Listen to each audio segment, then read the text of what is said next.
yëglekaay yi li ñu xëyee tey jile Cheikh maa ngi lay nuyu di la ziar. di la ziar wér-wér sama naata maa ngi lay fay nuyu sama naataango yi ma bokkal plateau bi nuyu mbokku téléspectateur yu télévision Futur Média. tey dañ koy dooree ba tey rek ak l'observateur. l'observateur xëy na daal di càmbar bu baax a baax lépp lu ñeel wàllu wér-gu-yaram xëy ak ñi nga xam ne itam dañoo am jafe-jafe ci wàllu rein li nga xam ne itam moom moo di paj mi ñenn ci ñoo xamante ni itam ñu ngi dund lu ni mel ñu ngi wax jafe-jafe yi nga xam ne nag moom la ñuy jànkonteel saa su nekk laataa ñuy amal li nga xam ne moom moo di paj mi ñenn ci ñoom itam xam ne rek ne dépassé nañ lu jege 80 millions ngi rek daal di am ak yaakaar ci li nga xam ne moom moo di seen ak dund ay bés bu nekk itam di dépenser lu toll ci 400 000 francs CFA mu doon lu doy waar loo xamante ni l'observateur daal na ci dikkaat bu baax a baax ci li nga xam ne moom moo di page 6 jàpp 7 ñu dikkaat ci leneen loo xamante ni fan yi ñu génn la daal di amoon fa nga xam ne nag moom moo di ca zone de captage ñi nga xam ne ñoom ñoo di les vrais responsables nag ñu ngi ñu teg yoxo diggante Dakar ak itam fa nga xam ne moom moo di Fatick gendarmerie nationale daal di fësal lu ni mel lu soxal itam déclaration bu njiit bu Pastef moom Ousmane Sonko ci li nga xam ne nag daal na koy addu mu ñeel législative atum 2022 ci ñeel seen liste nag moom Ousmane Sonko dàqul benn yoon askan wi ñu daal di amal aw doxu ñaxtu bu fekkee la nga xam ne seen ay bëgg-bëgg la antuwul lu toll ci 200 000 manifestants rek daal di soxla dàq ñu benn yoon wutali fa nga xam ne moom moo di diwaan bu Palais moom ki nga xam ne moom moo di Abdou Karim Fofana jàpp ne tontu du forox tax na itam tontu na ki nga xam ne nag moom moo di Ousmane Sonko bu baax a baax lépp mi ngi ci l'observateur daañu ko gën a faram-fàccee l'enquête xëy dikkaat ci lu ñeel wàllu insécurité maanaam li nga xam ne nag moom moo di ñàkkum kaaraange silence on tue mu gi mel ni nag gis nga li nga xam ne nag moom moo di li ñu fësal mu di aw paaka ci xët bu njëkk wile keneen koo xamante ni itam daal nay addu ci wàllu mu di général Mbaye Cissé daañ ko gën a faram-fàccee le quotidien dikkaat ba tey ci li nga xam ne nag moom moo di agression yi defuk ñaawteef yi jamono yi nag fii ci réew bu Sénégal daal di lëmbe xelu ñenn ci askan wi tax na itam agent yu trésor jamono yi nag li ñu bëgg moom moo di seen ak wàllu kaaraange ñu gën koo mën a càmm ki nga xam ne moom moo di Abdoulaye Ngom moom sociologue la li mu xamle moom moo di waajur yi maîtriser tuñu benn yoon li nga xam ne moom la tout tànk yi di def lu doy waar loo xamante ni am na ca fleuve Sénégal ñetti doomu aadama yoo xamante ni daal nañuy réer mër ci li nga xam ne nag moom moo di waax yi risque d'invalidation ou liste wu Yewwi annonce une mobilisation générale maanaam mbooloo mu takku wax na itam ci lépp lu ñeel li nga xam ne nag moom moo di njëgum blé bi xam nga ne naata ni ki démb mëññee ñu ngi doon amal aw jano ak way taskatu xibaar yi bokk na ci loo xamante ni nag dañu koy sàkku di bor woo xamante ni gouvernement bu Sénégal war nañ leen ko jox mu jege lu toll fukki milliards ak juróom ci seen ay koppar yoo xamante ni gouvernement bi daal na leen koy ameel Le Soleil dikkaat ba tey ci lépp lu soxal usine wi nga xam ne nag moom mooy saytu bu baax a baax ndox mi nga xam ne moom mooy jugee ci waax yi bu Mamel rawatina li nga xam ne nag moom moo di démarrage yu liggéey wi daañ ko door ci fanweeri fan ak benn ci weeru mai wi nga xam ne itam moom la ñu dëgmal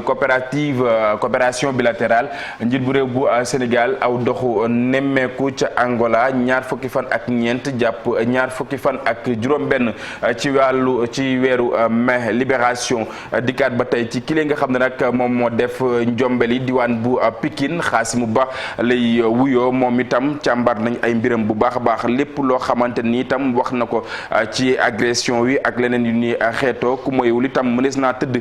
ci giiru dundam ci li nga xam ne moom moo di kasoom li ne nag dañ ko bëggoon a nëppal tax na brigade bu protection des mineurs diwaan bu Tëngéej la xewee kile tantam moom moo ko daal di soode duulin bu tàng lu ni mel itam daal na koy def lu jege lool kanam gi mu mel ni nag bëggoon nañu ko daal di régler ci seen ak biir seen ak njaboot tax na ñile daal di rek addu ci wàll wi beneen ab wàll tribune daal di koy xëy fësal moom Bougane Gueye Dany la mu xam le mu di amul benn yoon combine bëree jamono yi nag li mu bëgg mu di yoon daal di def liggéeyam jëmale ci li nga xam ne nag moom moo di Benno Bokk Yaakaar le Walf Quotidien diggaat ba tey ci li nga xam ne nag moom moo di conseil constitutionnel jamono yi nag controverse autour des délais légaux maanaam délais yi nga xam ne nag moom la ñu rek war a mën a teg ngir ñeel li nga xam ne nag moom moo aaju aju ci élection législative yi ñu wax ci leneen naata mu di les échos ana lan moo tax ñi nga xam ne nag ñoom ñoo di avocat yi bëgg ñu daal di amal laaj ak tontu ci ki nga xam ne nag moom moo di capitaine Touré boo ko déggee mbirum Sweet Beauty lay rek daal di addu leneen loo xamante ni itam wax nañ ci mu ñeel fenêtre FIFA ci fanweeri fan ci weeru mai fukki fan ak ñeent ci weeru juin atum 2022 du ñu amal benn yoon li nga xam ne moom moo di match amical international ñeel ñi nga xam ne nag ñoom ñoo di gaynde yi fédération sénégalaise bu football moom moo gisee lu ni mel lam ca jublu bokk na rek ci gaynde yi daal di noppaleku bu baax a baax moom Ousmane Sonko jamono yi nag sànq maa ngi koy wax wut dakkul benn yoon ngir rek wutali fa nga xam ne moom moo di ca assemblée nationale ngir rek daal di génnee ki nga xam ne moom moo di Macky Sall ca palais ba plutôt bu fekkee rek li nga xam ne moom moo ñeel validation wu liste Yewwi invalidation de celle de Benno les échos moom moo bind lu ni mel bés bi le jour dikkaat ba tey ci li nga xam ne itam moom moo di ñàkkum kaaraange gi nga xam ne nag nit ñi nga xam ne dañ leen di faat ci la jamono bari na fii ci réew bu Sénégal daal na ci def aw gëstu yaa ci li nga xam ne nag moom moo di page 2 jàpp li nga xam ne nag moom moo di page 3 lu soxal itam implication wu pétrole ak itam gaz yenn ci assurance bu ki nga xam ne moom moo di Abdoulaye Daouda Diallo jëmale ci ñi nga xam ne nag ñoom ñoo di assureur yi laas dikkaat ba tey ci li nga xam ne moom moo di élection législative yi xëy fësal nataalu ki nga xam ne moom moo di président de la république keneen koo xamante ni daal nay addu soxna naata boobaak léegi bokk na ci jëwriñ ji nga xam ne nag moom la ñu dénk wàllu biir réew moom Antoine Félix Diome la mu xamle mu di nag defkatu ñaawteef yi ci la jamono buñ leen tegee yoxo amul fenn foo xamante ni nag daañ leen fa mën a dégloo wala bokk ñu leen di may loo xamante ni dina mën a tax beneen yoon ñu def woowule njombe yaana maar itam daal di mel ni kuy tontu jëwriñ jilee la ñu bëgg mu di mu tekki ay ndombal tànkam ndax jàpp nañ ne dafa rek xaw a tëlee ki nga xam ne moom moo di Khalifa Ababacar Sall itam xëy nañ ko fësal la mu addu mi ngi ci li nga xam ne moom moo di page 6 jëm na ci wàllu traitement partial bu DGE maanaam direction générale yu élection yi législative yi lay addu ba tey Vox Populi dikkaat ba tey ci li nga xam ne moom moo di Yewwi jamono yi nag jajju yi nga xam ne daal nañ koy jajju ngir rek bu ñu dàqee seen liste ak ñu indi ci yenn ci ay rëkk-rëkk nag ñu ngi sàkkoo ci askan wi ñëpp ñu daal di génn ci li nga xam ne nag moom moo di mbedd mi Amadou Gueye bu UNIS itam daal nay addu ci législative yi nag ak itam retour bu peine de mort ndax itam jamono yi nag jafe-jafe yi nga xam ne daal nay am ci réew mi màggalu ko Serigne Abdou Ahad Mbacké ñetteelu xalif général bu Cheikh Ahmad Bamba Khadimu Rasoul ni ki tey Touba nag jamono yi ñu ngay fàttaliku góor googee mu mel ni moom mooy wasila faat ki de ayca source a dikkaat ba tey ci leneen mu ñeel candidat investiture yi bu wàllu fii ci wàllu Sénégal li nga xam ne nag moom moo di liste yi wax na li nga xam ne moom moo di juróom fukk ak ñett ci tur yi lépp nag mi ngi ko daal di càmbar naata mu mel ni itam lu ni mel bu fekkee rëq-rëq am na ci mu mel ni nag sagar mi ngi xeeñ fii ci réew mi gis nga tàq-tàq yi nga xam ne nag moom moo wëy leneen loo xamante ni élève bile moom moo ko daal di amal moom mi ngi def classe bu terminale lu toll ci ñaar fukk ci ay soxna yoo xamante ni daal nañ leen di nax ci mbirum cheveux naturel lu toll ci fukki million ci suñu ay koppar témoin dikkaat ba tey ci législative yi nag montée des tensions en attendant le conseil constitutionnel jamono yi nag ñu leen di déglu bu baax a baax ci lu soxal wàll wi ñi nga xam ne itam ñoom ñoo di meññee yi jamono yi nag la ñuy àddu mu di ku mburu muyuwul mburu mën naa manqué su amee du arrangé ñi nga xam ne ñoom ñoo di njaayeen yi Sud Quotidien dikkaat ba tey ci li nga xam ne moom moo di non respect par les 7 sages yu délai impartial mu ñeel li nga xam ne nag moom moo di législative yi ba tey jamono yi nag mu mel ni conseil constitutionnel mel na ni ku yokku ci li nga xam ne nag moom moo di xar mi karaw soxna naata leneen loo xamante ni stade daal dina koy xëy fësal ku ci mel ni nag réewu Sénégal équipe nationale bi rawatina Cissé Diallo Bouna incertain Bamba ak itam Iso dañoo rek am ay gaañu mu ñeel li nga xam ne moom moo di ci kanam ak ci ginnaaw ci équipe nationale Bénin ak itam Rwanda xëy fësal itam ki nga xam ne moom moo di photo Sadio Mané Real Madrid wi nga xam ne nag jamono yi diir na bu baax a baax doomu réew mi moom Sadio Mané record dikkaat ba tey xëy fësal photo Sadio Mané mu ñeel li nga xam ne nag moom moo di mercato bi Paris jamono yi nag li mu bëgg moom moo di duo bile diggante Mbappé ak itam ki nga xam ne moom moo di Sadio Mané ñàkkul ne moo dafa fàtte suñu làmb. jërëjëf merci beaucoup Cheikh ci kanam incha allah di nga dellu si waat laataa ngay dem nga indil ñu lu ci mel ni record wala astafirullah lu ci mel ni les échos wala sax voilà le témoin ndax bëri na ay journaux yi nga xamante ni génn nañ ci tey jile lu ci mel ni yeewi askan wi Chérif dégg nañ leen démb ku ci mel ni Ousmane Sonko li mu xamle mooy bu ñu invalider seen liste ba pare bàyyi Benno Bokk Yaakaar maanaam réew mi dinañ ko def ci fitna à quoi faut-il s'attendre jamono ji Chérif ndax nee na soxlaatuñu sax ñuy waxtaan léegi. waxtaan mënul ñàkk parce que Sénégal waxtaan lañ ko xamee jamono ji dafa Sénégal dafa toll foo xamante ni liñ gën a soxla bokkoon na ci responsabilité ci acteurs yëpp bu mu ci mën a doon ñi nekk ci nguur gi ñi nekk ci opposition bi administration bi nga xamante ni également moo fi nekk di jouer rôle arbitre buñ ko waxee même justice bi ci la bokk parce que dañu nekk ci situation boo xamante ni comme ni ñu ko waxee mësuñ koo dund ci wàllu élection jamono yoo xamante ni bon toll na ci ay liste yoo xamante ni war nañoo bokk ñuy xëy ni mi ni ndax duñ bokk ak duñ bokk ndax ñàkk sàmmonte ak li nga xamante ni mooy yoon nag bu fi nekkee moom comme ni ñu ko waxee woon démb li war mooy ku war te bokk te jëfewoo li yoon wax waroo bokk loolu moom mooy yoon moom moo tax kon ñi ngi xaar li nga xamante ni quand même mooy conseil constitutionnel on apprend que tey lan war a jël seen décision boobu jëm ci recours yi nga xamante ni saisiroon nañ leen même si dépassé nañ délai bi nga xamante ni parce que 72 heures lañ amoon ngir génne boobu décision ndax ñi ngi leen saisiroon mercredi passé xëy na fi mu toll tax ak xëy na ñoom it ñi ngi doog a confronté wu ak xeetu situation bii mais mbiri appel à l'insurrection kii woo ay 200 000 jeunes wala ay dem ay déloger ay palais je pense que ça c'est pas des propos responsables yoo xamante ni mënees na koo tenir parce que Ousmane Sonko moo ko def en tant que li nga xamante ni mën nañoo manifester maanaam Yewwi Askan Wi am na droit appeler à une mobilisation fu leen neex ci Sénégal ñu autoriser leen ko ñu def ko muy marche boo xamante ni pacifique la mais yee fitna comme ni ñu ko waxee woon moom c'est pas normal gis naa aussi sur les réseaux sociaux ay responsables yu bokk ci nguur gi di signaler ay adresse ñu bokk ci opposition bi là aussi c'est irresponsable ñi ko def yoon war naa wax ak ñoom comme ni Sonko mi woote également fitna ku fi woo fitna yoon war na la déglu parce que réew mi toll foo xamante ni talatun fitna et puis recul la ci wàllu démocratie Sénégal bu nee ba en 2022 ñuy organiser élection ñu ne ay grenade war na fay juut wala bakkan war na fay tuuru quand même loolu c'est regrettable pour tout le monde ak fi nga xamante ni fi nañ jaar ak expérience bi ñu am ci wàllu élection loolu nag li ko waral mooy levier yi nga xamante ñoo fi nekk muy wàllu dialogue bi dem na ba yàqu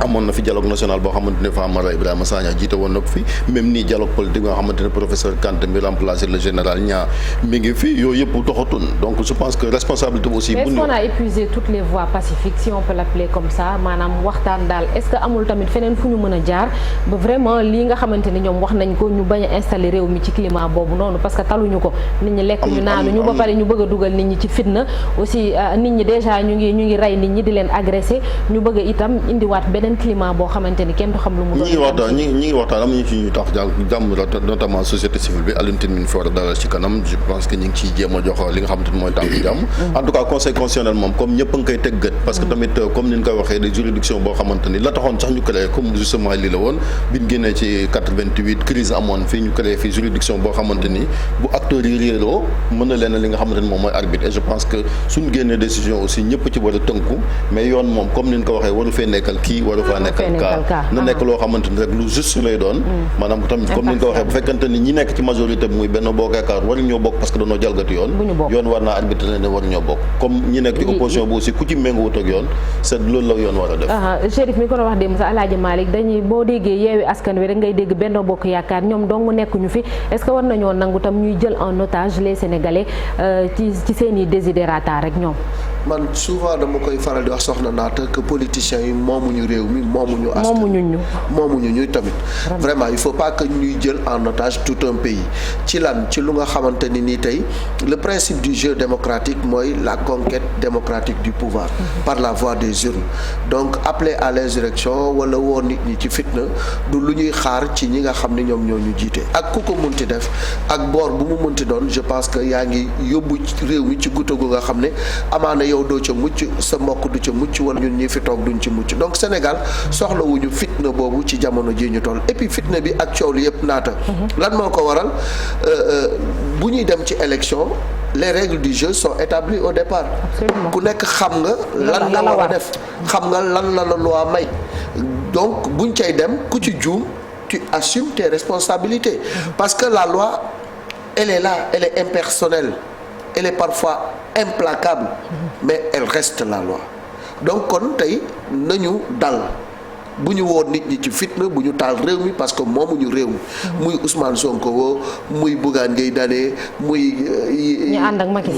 Macky Sall ñëpp ci yam c'est-à-dire yàlla moom moo leen tànn ñoom ñu nekk ay dirigeants politiques parce qu'ils ont choisi de faire de la politique ñun ñu choisir leneen ñeneen choisir leneen nekk ay leader politique nag taxul ni ñoom moom réew mi wala ñoom moom askan wi ba bëgg ko taal donc ça on l'acceptera pas le pays ne l'acceptera pas nañu teg li nga xam ne mooy arme bu valable pour chaque citoyen mooy sa carte d'électeur nga dem ca mbañ gàtte ga tànn ku la neex loolu mooy principe bu jeu démocratique bi te tey lu fi jar marche lu fi jar taalum réew amagu fi déedéet xam nga lan moo fi jar marche sax nag Alaaji Malick surtout Marcel mooy butéelu diwlin bu 5 litres bi nga xam ne booy xool ay weer ci ginnaaw mi ngi doon jar junni ak xaj na juru ak téeméer jamono ji presque 8000 7000 et quelques boo ko amul dégg nañ éleveurs yi tamit di kaas yooyu noonu yëpp voilà muy condition de vie très difficile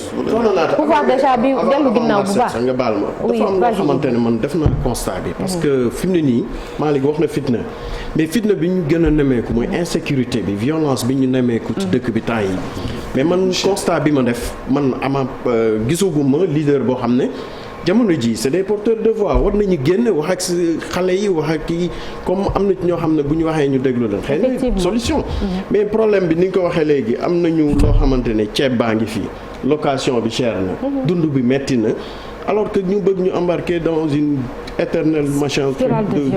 violence mënul nekk aussi dañu bàyyi askan wi dund quoi. Merci beaucoup Ibou Marcel. waaw je pense que tey conseil constitutionnel bu joxe il a tout intérêt à s'appuyer sur le droit sur la loi ngir fexe ba rendre benn décision bu fekkee ne Benno Bokk Yaakaar seen liste elle est irrecevable il faudra faire avec bu fekkee ne tamit Yewwi Askan Wi c'est le même cas il faudra faire avec je pense que fii sama naataango yi wax nañ ko jot nañ ci wax réew mi fu mu nekk nii ak fu réew mi toll comme on dit souvent nga xamante ne crise sociale bi elle est de mise complètement njëg yaa ngi yokk ñu ngi annoncé mburu par exemple bi nga xamante ne thème mu ñàkk ci réew mi et plein d'autres secteurs comme l'insécurité Ibou Diouf mu ngi koy wax je pense que déjà démb rek ñu ngi doon waxtaane ci li nga xamante ne moom mooy sous-effectif ou force de défense et de sécurité yi en termes de sécurité en temps normal buñ ci naree yokk déployer yeneen force de l'ordre ci genre manifestation yu mel ni parce que ku woote fitna moom l'État il prend ses responsabilités il mettra les forces de défense et de sécurité en avant ngir mën a fexe ba aar kaaraange population yi donc bu ci leneen raxee rek dafay gën a yokk tension bi nga xamante ne am na jamono ji et puis bon pour répondre un petit peu à ta question bu fekkee ne discussion yi mënuñu ko teg sur la table en tout cas beneen recours bi je pense que comme ni ñu ko yàgg defee mooy ñi nga xamante ne yàgg nañ am droit de parole en termes de paix sociale dans ce pays là muy kilifa diine yi et peut-être que ñoom am nañ ci part de responsabilité woo leen waxtaan ak ñoom ngir fexe ba Sénégal mandargaam muy jàmm ji ñu ko yàgg xamee. wax ji mooy policier dafa mel ni déglootuñu sax kilifa diine yi te Chérif très rapidement bu fekkente ñoom ils doivent s'en prendre qu'à eux-mêmes parce que ci liste yi ñoom ñoo def seen i njuumte ñoom ñoo def seen i njombe ba noppi bëgg a ñëw taal réew mi tamit. mooy leen wax rek mooy Benno ak Yewwi le problème si ñaari coalition yi la dem maintenant nag fi ma xam ne doonee benn nan fa dem ñu déglu conseil constitutionnel dogal bu mu jël ñëpp daal di ciy tënk parce que aussi dañ ko fi teg pour loolu maintenant yéen a ngi wax affaire dund gi seer na way insécurité am na mais lii aussi lu am solo la parce que lii taal dëkk d'habitude crise politique yi moom moo koy waral te ñi nga xamante ne jàpp nañ ni xëy na dañoo salfaañi seen àq ak seen yelleef am na droit ñaxtu ko mais buñ koy def rek nañ ko def de manière très pacifique manifestation constitution bi moo ko may donc opposition bi si elle juge que dafa war a manifester dañ ko war a autoriser mu def manifestation parce que aussi lii day la xamante ne en tout cas day lu am solo maintenant liñ ci war a jàngat mooy nan bàyyi di def ay réformes yoo xamante ni ay ndëgg sërëx dañ ciy am et cetera li ma ko doon wax je répète ça ku mel ni président Macky Sall fi ñu ko doon xaar mooy mu teg yoon réew mi ci yoon yoon tëddee njaaxaanaay surtout que moom bii mooy mandat bu mujj donc war na fi dem bàyyi fi lu am solo loo xamante ne on apprend que ma ngay dem Angola dëkk bi fi mu toll yaa ngi génnaat encore comme si yu mel nii bu amee du ko fekk. La bonne nouvelle mooy incha allah ñi ngi xaar kilifa gu mag fii ci Ndakaaru muy sëñ Mountakha xalifa général des mourides xanaa nit ñi danañ ko ormal bu ñëwee fii ci Ndakaaru li nga xamante ne mooy fitna gi ñu teg ko quand même fii si suuf. ñu ormal kilifa diina yëpp sax nag de façon générale encore une fois ni ko Alaaji Malick waxee politiciens yi moomu ñu teg ci ëpp ñu sax ci réew mi ñoom ñoo fi gën a néew ñu jàll ci beneen ponk muy un jour au Sénégal.